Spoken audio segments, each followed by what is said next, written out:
Les versets de la Bible écrits par le colon et sur lesquels le colon s'est appuyé pour assujettir et piller les nègres. Partie 1, Romains 13:1. Que toute personne soit soumise aux autorités supérieures, car il n'y a point d'autorité qui ne vienne de Dieu. Et les autorités qui existent ont été instituées de Dieu. Romains 13:2. C'est pourquoi celui qui s'oppose à l'autorité résiste à l'ordre que Dieu a établi. Et ceux qui résistent attireront une condamnation sur eux-mêmes. Ces deux versets ont suffi à briser les capacités des nègres qui étaient entre-temps en train d'être pillés par le colon et jusqu'à aujourd'hui. Les Africains croient que les gouvernements en place, qui les rendent malheureux et misérables, sont une autorité divine. La race nègre est la plus naïve et esclave, vu le degré de son aliénation et de son endoctrinement. 1 Pierre 2:18.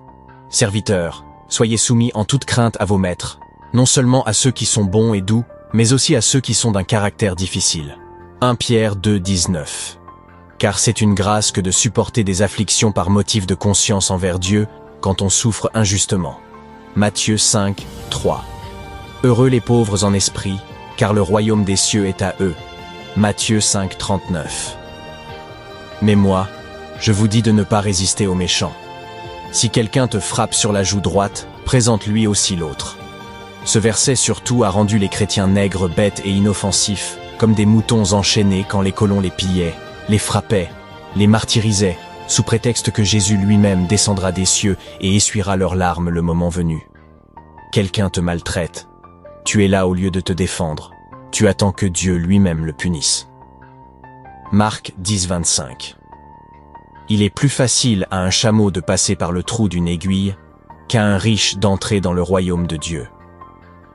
Ce verset a rendu les nègres pauvres et misérables sous prétexte qu'un riche n'ira pas facilement au paradis, mais vos pasteurs qui vous prêchent vivent dans des villas de luxe, conduisent des voitures de marque et ont tous des assurances, vie et maladie. Pendant ce temps, les moutons de la bergerie continuent de brouter toujours les mêmes herbes fraîches. À suivre.